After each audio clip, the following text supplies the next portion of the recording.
Hello and नमस्ते, welcome to my YouTube channel. यदि तपाईहरुले मेरो च्यानल सब्स्क्राइब गर्नुभएको छैन भने सब्स्क्राइब बटन थिच्न नबिर्सनु होला। आज हामी बैंकिङ अन्तर्गत एसेट्स एन्ड लायबिलिटी म्यानेजमेन्टको टी एक्जाममा सोधिएको क्वेशनको बारेमा के गर्दैछौँ, डिस्कसन गर्दैछौँ। क्वेशन रहेको छ टी एक्जाम 2075 मा बीबीएस 4th इयरलाई सोधिएको क्वेशन, जसमा दिएको छ given information of A hypothetical bank भनेर दिएको छ। एसेट्स को भ्यालुहरु दिएको छ, आइटमहरु पोर्टफोलियो, क्याश दिएको छ, क्याशको भ्यालु दिएको छ 1000, रिटर्न छैन, ड्युरेसन पनि दिएको छैनको अर्थ 0 छ। अनि गभर्नमेन्ट सेक्युरिटिजमा लगानी गरेको छ 2000, जसको रिटर्न कति दिन्छ भन्छ 4%, जसको ड्युरेसन 5 इयर्स रहेको छ। त्यस्तै लोनमा इन्भेस्टमेन्ट गरेको छ 10000, जसको रिटर्न चाहिँ कति रहेको छ 8% रहेको छ, ड्युरेसन चाहिँ 4 इयर्स रहेको छ। टोटल एसेट्स भ्यालु चाहिँ कति भयो 13000। त्यस्तै लायबिलिटी साइडमा डिपोजिट दिएको छ, अनि 3000 के गरेको छ त्यसको भ्यालु रहेको छ। Percentage of cost of fund चाहिँ डिपोजिटमा इन्ट्रेस्ट चाहिँ कति पे गर्छ भन्छ 4%, त्यसको ड्युरेसन रहेको छ हाफ इयर अथवा 6 मन्थ्स रहेको छ। अनि त्यस्तै अर्को रहेको छ सर्टिफिकेट अफ डिपोजिट, जुन चाहिँ सेकेन्डरी मार्केटमा कारोबार हुन्छ। नेपालमा चाहिँ यसलाई फिक्स्ड डिपोजिट भनिन्छ। त्यसैले फिक्स्ड डिपोजिट चाहिँ के हुँदैन, सेकेन्डरी मार्केटमा कारोबार हुँदैन। यसको चाहिँ कस्ट अफ फन्ड चाहिँ कति दिएको छ अथवा ब्याज खर्च चाहिँ 6% को दरले खर्च हुन्छ भनेको छ। ड्युरेसन चाहिँ दिएको छ 4 इयर्स। अनि त्यस्तै इक्विटी दिएको छ, इक्विटीको ड्युरेसन पनि छैन, रिटर्न पनि फिक्स्ड रिटर्न पनि हुने कुरा भएन। यसरी टोटल कति रहेको छ, टोटल इक्विटी एन्ड इक्विटी सहितको टोटल लायबिलिटी चाहिँ कति छ 13000। अब त्यसपछि हामीले फर्स्टमा सोधेको छ what is the average duration of the assets भनेर चाहिँ सोधेको छ। हामी निकाल्न सकिहाल्छौँ। एभरेज ड्युरेसन भनेको वेटेड के हो, एसेट्स को ड्युरेसन हो, वेटेड ड्युरेसन अफ एसेट्स। त्यसैले calculation of average duration of assets निकालौँ। ड्युरेसन अफ एसेट्स जुन डिनोट गर्न सकिन्छ DA भनेर। अब यसमा दिएको इन्फर्मेसन अनुसार क्वेशन कपी पेस्ट गर्दा हुन्छ। एसेट्स दिएको छ, एसेट्समा एसेट्स दिइसकेपछि एसेट्स पछि हामीलाई के चाहिन्छ, त्यसको चाहिँ फिगर अथवा भ्यालु चाहिन्छ रुपीजमा, यो चाहिने भयो। त्यसपछि हामीलाई वेटेज चाहिन्छ। त्यसपछि हामीलाई वेटेज भइसकेपछि ड्युरेसन चाहियो, ड्युरेसन गिवन दिएकै छ पार्टिकुलर एसेट्स को। त्यसपछि एभरेज ड्युरेसन निकाल्ने। एभरेज ड्युरेसन भनेको के नै हो, वेटेज इन्टु ड्युरेसन अथवा W इन्टु D नै हो। यसरी हामीले के गर्न सक्छौँ, निकाल्न सक्छौँ। अब यसमा एसेट्स दिएको छ, क्याश दिएको छ। एसेट्स क्याश दिएको छ 1000 रुपीज। अनि यसमा चाहिँ अनि त्यस्तै गभर्नमेन्ट सेक्युरिटिज दिएको छ। गभर्नमेन्ट सेक्युरिटिज दिएको छ 2000। त्यस्तै गरेर लोन्स दिएको छ, लोन्स छ 10000 रुपीजको। यसरी टोटल चाहिँ कति हुने भयो, टोटल यो वेटेजको लागि चाहिने हुन्छ, टोटल भयो 13000 एसेट साइड। वेटेजको आधारमा हेर्दा वेटेज जति गिवन दिएको छ related value of the assets divide by the total portfolio. Total portfolio 13000, यसलाई फ्र्याक्सनमा लेख्दा पनि हुन्छ, डिवाइड गरेर अन्त यतिकै राख्दा पनि हुन्छ। डिवाइड बाई 13000 भयो पनि, यो 10000 नै भयो, डिवाइडेड बाई 13000 यो भयो। यसको ड्युरेसन चाहिँ कति दिएको छ भने ड्युरेसन रहेको छ, यसको छैन 0 भयो, यहाँ दिएको छैन भन्नुको अर्थ 0 छ। क्याशको अवधि हुने भएन। त्यस्तै गभर्नमेन्ट सेक्युरिटिजको चाहिँ कति छ 5 इयर्स दिएको छ, 5 इयर्स दिएको छ। अनि लोन्सको चाहिँ कति दिएको छ, लोन्सको दिएको छ 4 इयर्स दिएको छ। अब यसरी के गर्न सकिन्छ, एभरेज ड्युरेसन निकाल्दा वेटेज इन्टु ड्युरेसन गरेर चाहिँ यो चाहिँ 0 नै हुने भयो। अनि 2000 डिवाइड बाई 13000 मल्टिप्लाई बाई 5 गर्दा चाहिँ कति आउँछ 0.77 एप्रोक्सिमेटली आउँछ। त्यसपछि अर्को आउँछ लोन्सको चाहिँ 4 years into 10,000 divided by 13,000 गर्दा चाहिँ 3.08 आउँछ। यसरी देयरफोर ड्युरेसन अफ हामीलाई समअप गर्दिने duration of assets equal to total कति हुने भयो 3.85 के हुने भयो इयर्स। यसको के भयो वेटेज अथवा एभरेज ड्युरेसन आयो एसेट्सको। त्यस्तै गरेर बी मा पनि हामीलाई निकाल भनेको छ लायबिलिटी साइडको निकाल भनेको छ। त्यस्तै गरेर बी मा निकाल्ने calculation of average duration of liabilities. अब इक्विटीको चाहिँ के हुँदैन ड्युरेसन हुँदैन, त्यसैले अब इक्विटी बाहेकको अरूको चाहिँ के गर्ने निकाल्ने। हामीलाई इक्विटी सहित दिएको छ, इक्विटी सहितको लिने भने कि इक्विटी बाहेकको चाहिँ लायबिलिटीजको के गर्ने हो निकाल्ने हो। हुन त यहाँ ब्यालेन्स सिटमा माथि भन्दाखेरि लायबिलिटीज मात्र भनेको हुन्छ, त्यसमा नझुकिने खालि लायबिलिटीज मात्र लिने इक्विटी बाहेकको लायबिलिटीज।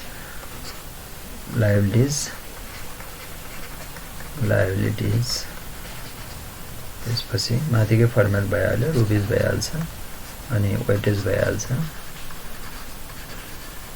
वेटेज त्यसपछि ड्युरेसन अनि त्यसपछि एभरेज ड्युरेसन। एभरेज ड्युरेसन भनेको डब्ल्यु इन्टु डी, त्यही नै हो। यो भनेको डब्ल्यु इन्टु डी यही नै रहेको छ। यसैको आधारमा के गर्ने निकाल्नु पर्यो। यो भनेको पनि के नै हो लायबिलिटीज ड्युरेसन अफ यल यो भनेको हो। त्यसैको आधारमा के गर्ने निकाल्ने। अब लायबिलिटीज हामीलाई दिएको छ डिपोजिट र सर्टिफिकेट अफ डिपोजिट दुईवटा मात्र छ, त्यही मात्र सार्ने। सरी डिपोजिट र सर्टिफिकेट अफ डिपोजिट। डिपोजिट एउटा छ अनि अर्को छ सिडी अथवा सर्टिफिकेट अफ डिपोजिट। डिपोजिटको दिएको छ 3000 अनि सर्टिफिकेट अफ डिपोजिटको दिएको छ 9000। टोटल यसको इक्विटी बाहेकको लिने फेरि नझुकिने इक्विटी बाहेकै 12000 हुने भयो। यसैको आधारमा वेटेज निकाल्दा वेटेज 3000 डिभाइडेड बाई 12000 यसको वेटेज भयो भने सर्टिफिकेट अफ डिपोजिटको चाहिँ 9000 डिभाइडेड बाई 12000। ड्युरेसन दुवैको दिएको छ, एउटाको दिएको छ 0.5 इयर्स अथवा 6 मन्थ हो यो भनेको छ। अर्को चाहिँ कति छ 6 इयर्स दिएको छ, यसरी 4 इयर्स दिएको छ। अर्कोको दिएको छ 4 इयर्स। अब यसैको आधारमा मल्टिप्लाई गरेर निकाल्दिने। यो चाहिँ आउने भयो 0.125 आउँछ। अर्को आउँछ 4 इयर्सले मल्टिप्लाई गर्दा चाहिँ वेटेजलाई 3 आउँछ। यो चाहिँ आउँछ 3। टोटल समअप गरिदिने त्यो भनेको के हुने भयो देयरफोर ड्युरेसन अफ लायबिलिटीज आउँछ। ड्युरेसन अफ लायबिलिटीज भनेको चाहिँ कति आउने भयो भन्दा 3.125 आउने भयो। अब यो गरिसकेपछि चाहिँ अब के निकाल्नु हो भनेर सोधेको छ हामीलाई। What is the ratio of the total liabilities to total liabilities to total assets होला यो। Total liabilities to total assets हो। Total liabilities to total assets निकाल्न भनेर सोधेको छ। त्यसको लागि निकाल्ने यो एसेट्स हो। सीको requirement calculation of total liabilities to total assets. यो वेटेज हो, यो ड्युरेसन क्यापको लागि मागेको हो।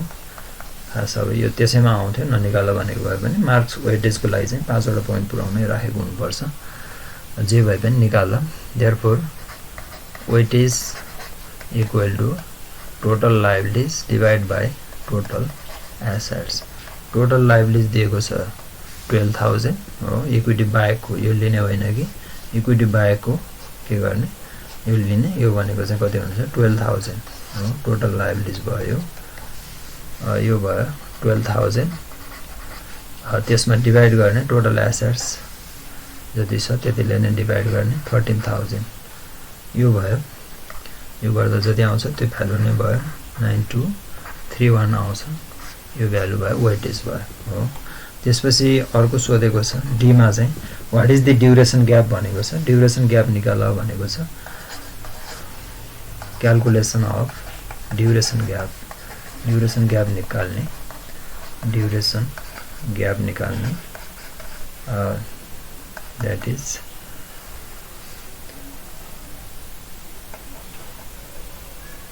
ड्युरेसन ग्याप निकाल्दा हामीलाई के थाहा छ फर्मुला थाहा छ we have duration gap equal to formula के हो duration gap equal to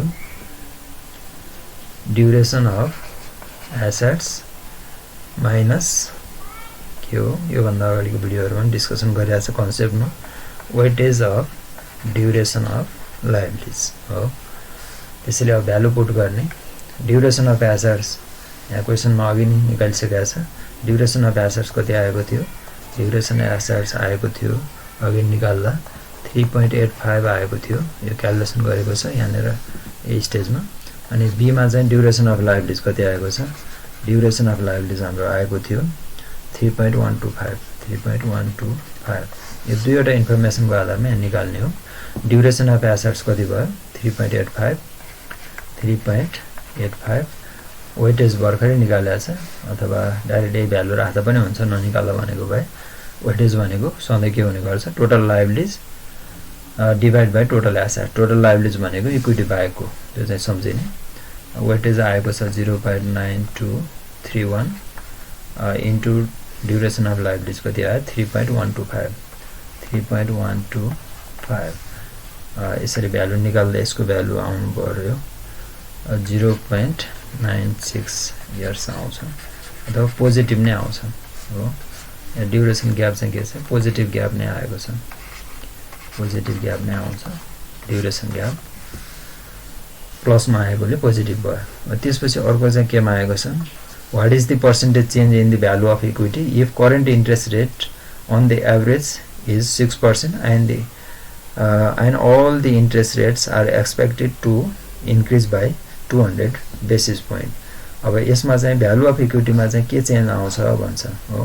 percentage change in value निकाल भनेको छ कि पर्सेन्टेज चेन्ज इन निकाल भनेको छ।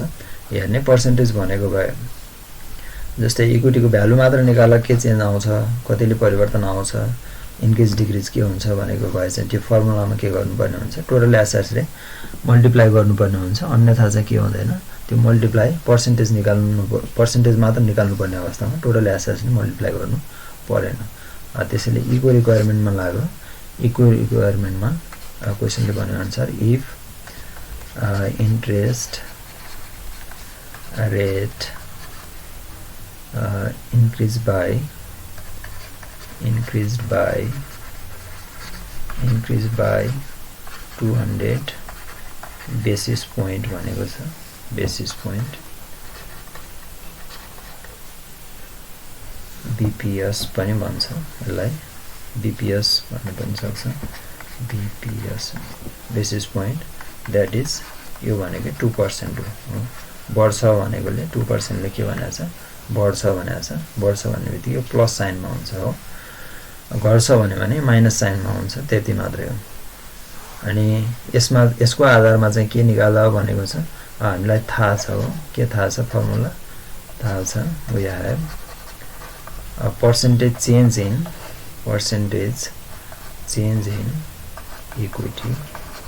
इक्विटीको भ्यालुमा percentage change in equity value अथवा पर्सेन्टेज चेन्ज इन इक्विटी जसलाई के पनि भनिन्छ और नेटवर्थ पनि भनिन्छ।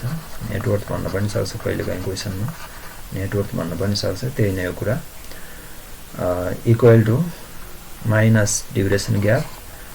ड्युरेसन ग्यापमा सधैँ के आउने गर्छ रिभर्स रिलेसनसिप ड्युरेसनसँग रिभर्स रिलेसनसिप भएकोले फर्मुलामा पहिले के आउँछ माइनस आउँछ त्यो त्यही नै हो। अनि multiply by change in interest divided by 1 plus I भने पनि हुन्छ अथवा रिक्वायर्ड रेट अफ रिटर्न अथवा इल वाई के लेख्न मन लाग्छ लेख्ने कम्पाउन्डिङ छ भने चाहिँ सी ले डिभाइड गर्नुपर्ने हुन्छ। यदि सेमी एनुअली भन्छ भने त्यस्तो अवस्थामा अहिले यहाँ चाहिँ केही छैन, एनुअली नै भनेको छ 6% हो, खासै केही उल्लेख गरेको छैन, एनुअली नै मान्यो हो। अब यसैको आधारमा के गर्नु पर्यो, निकाल्नु पर्यो। कन्टिन्यू गरौँ। ड्युरेसन ग्याप चाहिँ कति दिएको छ, ड्युरेसन ग्याप आएको थियो 0.96 हो, 0.96। अनि यसको आधारमा percentage change in interest 2% increase हुन्छ भनेपछि कति आयो। यदि पर्सेन्टेजमै निकाल्नु पर्ने भएकोले पर्सेन्टेजमै राख्दा हुन्छ। यो माथिको 2% भयो, यो चाहिँ 2% नै भयो, यसलाई 2% नै राख्दियो, नत्र 0.02 गर्दा पनि हुन्छ, मल्टिप्लाई बाई फेरि 100 गर्दा पनि हुन्छ। एउटामा मात्र राख्ने, किनकि तलमाथि राख्यो भने चाहिँ के हुन्छ, क्यान्सल हुन्छ। त्यसैले एउटामा मात्र राख्दाखेरि केमै आउँछ, पर्सेन्टेजमै आउँछ। यो भनेको चाहिँ के हुने भयो, 1 प्लस एक रन चाहिँ कति भनेको छ यील्ड रेट मार्केटमा, करेन्ट यील्ड रेट 6% भनेर चाहिँ दिएको छ। 6% भनेको 0.06 भयो। यसैको आधारमा क्यालकुलेसन गर्दा चाहिँ यो कति आउँछ भने 1.81% चाहिँ के आउँछ, यो आउँछ। यो गरिसकेपछि अब के गर्नुपर्ने भयो, अब यसैको आधारमा चाहिँ के भनेको छ क्वेसनले भने एक्सपेक्टेड बाई 100% बेसिस पोइन्ट। अब यो चाहिँ के भनेको छ, भ्यालु चाहिँ भनेको छैन भन्न त, त्यही पनि हिन्सको रूपमा चाहिँ लेख्न सक्छौँ। इक्विटीमा चाहिँ के हुन्छ भनेको छ, अब यहाँ यो चाहिँ माइनस है, सरी यो फर्मुलाको माइनस भयो। त्यसैले यो चाहिँ के हुने भयो, माइनसमा आउने भयो। भन्नुको अर्थ चाहिँ के हुन्छ भनेको, अब यो चाहिँ घट्छ भनेको, इक्विटीको भ्यालु के हुन्छ, घट्छ भनेको। अब यो चाहिँ के गरिदिनु पऱ्यो, डिस्क्राइब गरिदिनु पऱ्यो। अलिकति एउटा सेन्टेन्स लेखिदिँदा हुन्छ, जस्तै लेखिदिन्छु, यहीँ लेख्दा पनि हुन्छ।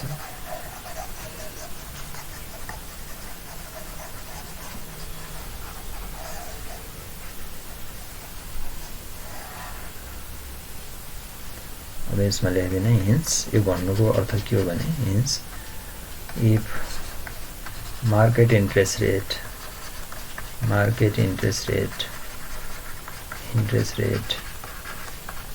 increased by 2%, then the value of equity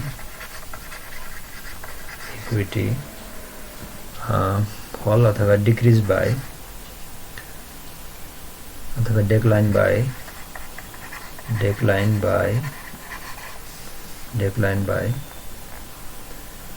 1.81% of total assets हो। यदि रुपिसमा निकाल्दा भनेको भए चाहिँ के हुन्थ्यो, टोटल एसेट्स मल्टिप्लाई गर्नु पर्थ्यो। यदि निकाल्ने हो भने जस्तै 1.81% भयो,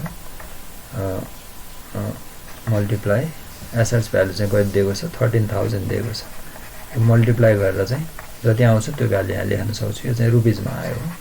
अब क्वेसनले रुपिसमा मागेको छैन, नमागेको भए पनि लेख्न सक्छौँ। यसरी चाहिँ हिन्स लेखेर के गरिदिने, इन्डअप गरिदिने। यसरी के गर्न सक्छौँ, डिस्क्रिप्टिभ क्वेसनमा आएको क्वेसन चाहिँ के गर्न सक्छौँ, 10 मार्क्सको क्वेसन रहेको छ, यो चाहिँ सोल्भ गर्न यसरी सक्छ। Okay, thank you for watching my channel. Don't forget to subscribe my channel for more updates. Thank you.